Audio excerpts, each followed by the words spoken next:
now coming in. What the hell are you dabbing? Okay, go ahead. Handle your business. Is Eddie, it's all good. All right. What up, everybody? Dog. Hey, honestly, respect the very first guest to when I bring him in. There's a torch blowing in the back to fucking light his rig. Woo! Incoming diamond. That's what I'm talking about. That's what I'm talking about. That's how we get things started. Finally. Oh my God. Welcome to Trap Talk, baby. Welcome to Trap Talk. That's how we're going to get things started. Yes. Yes. Yes. Yes. Canada in the building right here, yo. That's what I'm talking about. Canada in the building right here, smoking big loud right here. That's what I'm talking about. What's up, bro? How you living? Oh, man.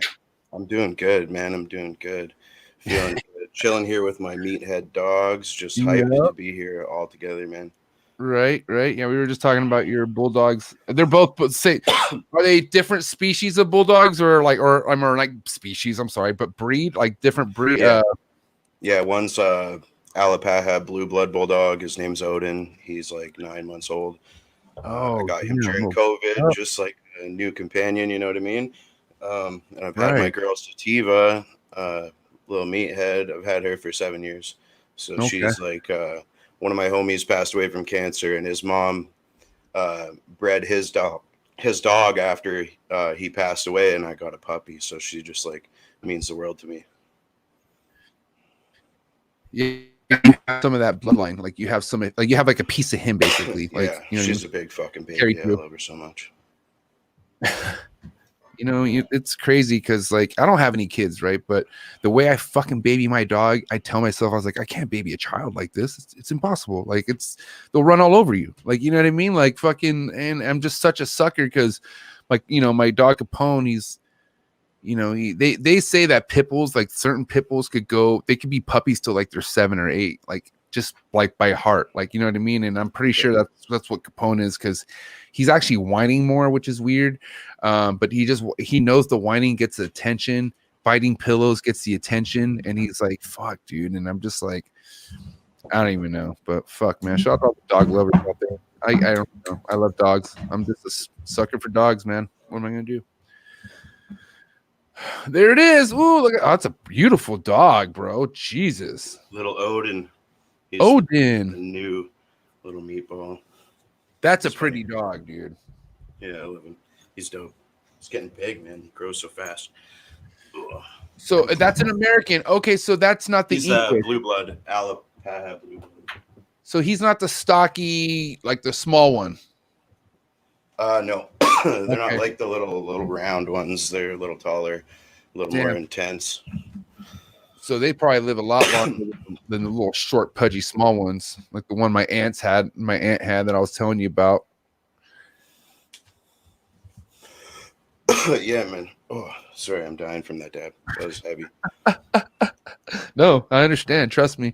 There's times I take a dab where I'm like, why did I go that big? But like, you know, after my cough goes away, I go, oh, now I know why I went that big.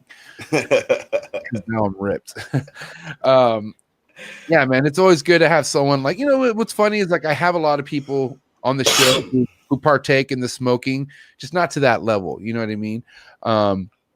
And some of them do actually. No, I take that back. You know, there's Josh Jensen rips. You know what I mean? They just don't rip on the show. So I appreciate that. It's cool. It's awesome to have someone else that's down to rip. But now let's get down to business, bro. So fucking here's my homie Foster. I was just talking to everyone, Foster, how, you know, I briefly got to, you know, meet you at the Reptarium, right? What was the 2.0 opening, right? Remember that? Yeah, that was a good time. Yeah, man. That was supposed to be like this super hype fucking first time ever going to Tinley. First time for me to go to the States as an adult. I was just like, you know, this is all new to me. Just like, I feel the energy at our local expo, and I've only heard just like incredible things about Tinley. So the hype for that was real, and then COVID kind of fucked it up. But we made the best of it, you know what I mean? We ended up going to fucking Michigan. We met up with everybody there. We had just like this epic like after party night. I saw animals that like I've never seen before in my life, dude. And it was just such a like surreal experience to handle those and just see the relationships that people have built with these animals in that place, and like talking to the people that work there, and just like the years of learning the intelligence level of something that's just like seems like it's a completely from a completely different world than us, you know. Well, yeah, I mean, it's just something that you could tell has nothing but attention and fucking like, you know what I mean? Like you could just tell these things are worked on and socialized with a lot. And not only that, man, like if you walk into the Reptarium, you see the all the amounts of fucking different types of species that he keeps there, and it's so clean and everything's thriving. It's nuts. It's like if one jungle got turned into a goddamn fucking pet store. Not pet store, but like a you know, some like a what am I fucking saying? Like something like what do you say? Fuck it. What do you call it? Not a pet store, but something you go look at, like you go view it, like a observatory, I guess. Yeah. Anyways, rips. Yeah, same. Anyways, I'm just saying, like it's just something different, you know, with the structure that he has on the walls, the enclosures. Like I was tripping out how you know, me and Brian got to pull out that huge ass 19-foot Lucy, big ass retic.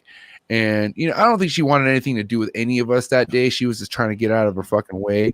And you know, Brian had this huge ass fucking fake tree that she climbed up the very top of as soon as she went back. And I've never seen a 19-foot retic climb that high ever. It was pretty intense.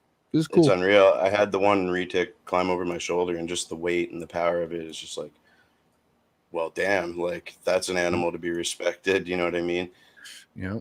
Those monitors, like first thing you think of when you see one of those giant animals, like that thing, like I'm not a small guy. I'm like 300 pounds right now. And having that thing on my chest, just like bear hugging it, it's like a fucking little dinosaur. You know what I mean? It's just such a crazy thing to be holding in your arms. And like, if it really, you know, wasn't worked with the attention to detail that those people do work with, like that animal could pretty easily just like, you know, harm somebody. So it's definitely like crazy and awesome, all the educational stuff that they do there. Like that's a really important approach to some of this stuff, being like an industry that is kind of looked sketchy upon by certain types of people, you know, pretty frequently.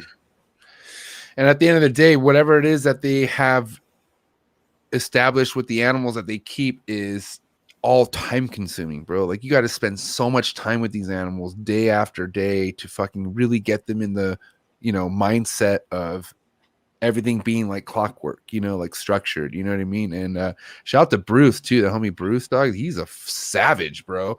Bruce is so sick, bro. Yeah, it's Bruce. Yeah, Bruce. Yeah. Yeah, He's fucking awesome. I He got had the like Amazon tree boa out, and he's just like, there's certain animals here, you know, when it's open to the regular public events, like we wouldn't likely take them out. And that Amazon tree boa is just so cool to see the way it handles interaction, and it's just like this feisty, crazy thing, and you can see the like intelligent like assessment of you coming up in its space, and it's like kind of gives you that little weird fuzzy feeling. Like yeah. I would get so excited to handle one of those. I actually like I'm kind of like I have mostly ball pythons. Like I have everything. I had a carpet python one time, and it was such this like weird experience for me because it was my first snake ever. And like I set up a terrarium with branches and leaves and all this stuff, not realizing if like that stuff is super secure, and like I don't really understand how to interact with this animal, like trying to get it off that branch and those leaves to bring it out and handle it and try and like work with it. I'm taking like 10 bites on the way out the door with it, and just like it ended up being one of these things that I put up with for a while, and I was trying, and I you know, I was real new. I ended up meeting one of my good buddies in town here kind of through that interaction. and he works at a pet store here in town called Southwest Pet. His name's Dean Moss. He's Canadian Balls. He's like kind of the guy that took that animal on, and then I had a house fire and I had to house my fish somewhere. Like I kept fish at the time just for fun, and they kind of went out of their way to help me out in a weird time. And then I was there a lot just to check up on my stuff because I was like in a weird place mentally, recovering from a fire. And we just ended up making a friendship, and it was like all of a sudden we're hanging out like 3 nights a week. We lived super close with each other. Had no idea like how close we had been to each other over like a series of years, and never ran into each other. And just like now it's just straight good vibes. And he had ball pythons, like, and he was the first person to teach me to be comfortable, you know, with the animals. So like big shout outs to him for all that, because I wouldn't even given it a chance, I think, after, you know, getting bit so much, if somebody didn't coach me into it. Yeah, man, mentorship's everything, bro. I mean, that's kind of where I always give, even motherfuckers I don't even really talk to now, you know, I still show them respect as far as where they helped me out in the beginning. Because I don't forget people like that ever, you know. I think before the game, before the hobby, I used to take advantage of people like that, or just not really value what they put me on with, I feel like.